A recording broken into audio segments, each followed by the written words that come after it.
সাথী বন্ধুরা, দেখুন, শত্রু কখনোই বন্ধু হতে পারে না।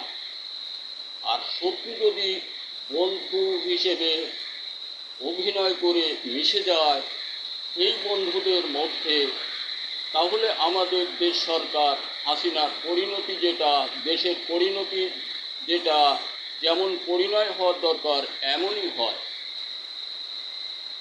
মানে ভারত, আমার জানা মতে, আমার এই প্রায় ৭৫ বছরের মধ্যে জানা মতে, আমাদের বন্ধু অতীতেও ছিল না, মাঝেও না, এখনও না, আগামী দিনও হবে না। আর এই ভারতের সঙ্গে মিলতাল দিয়ে আমাদের দেশের কিছু মানুষ, আমি মনে করি এরা ভালো লোক ছিল, বুঝতে পারে না ওই ঠকবাজের অত্যাচারের জন্য আজকে এরা সর্বশান্ত দেশময় অর্থনীতিতে শুরু করে সকলটাই তাদের হাতে তুলে দিয়েছিল অত্যন্ত সহজ সরল বিশ্বাস করে। এই মানুষগুলো আসলে ভালো মানুষ ছিল, যে সহজভাবেই তাদেরকে বন্ধু হিসেবে বিশ্বাস করে নিয়েছিল। এরা কখনো কোনো কিছু খতিয়ে দেখে নাই আমাদের কি হচ্ছে, আমরা আমাদের কি তাদের হাতে তুলে দিচ্ছি, এটা এরা দেখার অবসর সুযোগ গ্রহণ করে নাই। কারণ যাকে দিয়ে করানো হবে সে সেখানকার বড় একজন মিত্র ছিল। ইলিশ থেকে শুরু করে সকল কিছুই আমরা তাদেরকে নিয়ে একেবারে অত্যন্ত জামাই ভোজ দেওয়ার মতো দিয়েছি, যার পরিপ্রেক্ষিতে আজকে আমাদের বাংলাদেশময় এমন একটা অশান্তির দাবানলে আমরা ধুঁকতেছিলাম।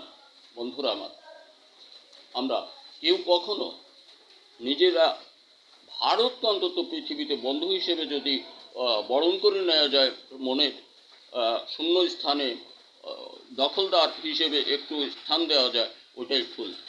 কারণ ওই মানুষটা অবশ্যই বিবেকহীন বলে আমি ধারণা প্রকাশ করি। শত্রু কখনো বন্ধু হতে পারে না। শত্রু বন্ধু হলে তাকে দূরে রাখতে হবে, স্মরণ রাখবেন।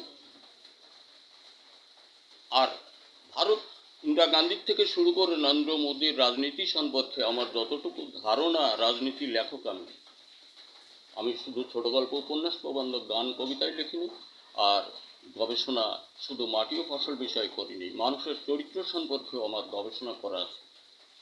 আমি সফলতায় ভরা, আমিও মাটি ও ফসল সৌহার্দ্যময় দুর্জয় গবেষণার সফলতায় সকলের শীর্ষে আই চ্যালেঞ্জ দ্য বাংলাদেশ। বন্ধুরা আমার, কিছু মনে করেন নেই, অভূতপূর্ব কথা, অনেক অত্যাচারজনিত কথা। আর দেখেন কি সুন্দর একটা কাজ করেছে ওরা।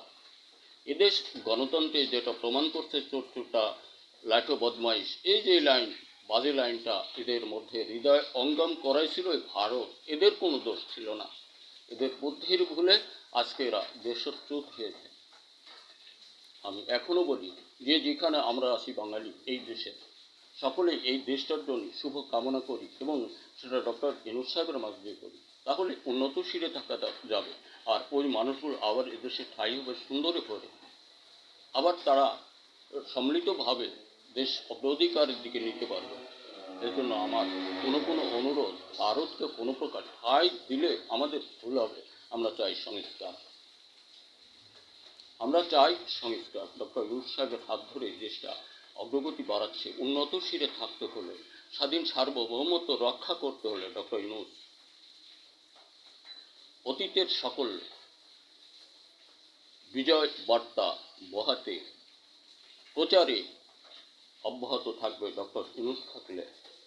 এজন্য আমরা সকলেই চেষ্টা পাই ডক্টর ইউনূস সাহেবের মাঝে। আমরা কে কী করেছি সব ভুলে যাই, সব ভুলে যাই, দেশ ও জাতিকে ভালোবাসি, যে যেখানে যেমন করে আছি। এটা আমার কোনো অনুরোধ।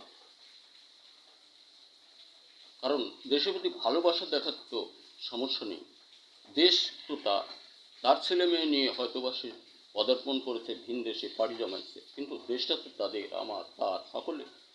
এখানেও তো তার কেউ না কেউ আছে, কিছু না কিছু আছে। এই জন্য দেশের প্রতি সহানুভূতি, স্নেহ প্রবণতার দ্বার চির উন্মুখ করি, সেটা সংস্কারের মাঝ দিয়ে ডক্টর ইউনূস সাহেবের হাত ধরে। আর দেশের সকল ছেলেরা, তোমরা স্বরচিত লেখার মতো তৈরি আবিষ্কার গবেষণায় নিমজ্জিত হও। বাঁচতে হলে কোনো রাজনীতির সঙ্গে গিয়েও না, সংস্কারের যোগাযোগ রাখো। আর দেশ কৃষক বন্ধু আমরা সকলেই ফসল উৎপাদন হতে দূরে যাব না। আশাবাদী আরেকটা ভিডিওতে দেখা হতে পারে। ধন্যবাদ।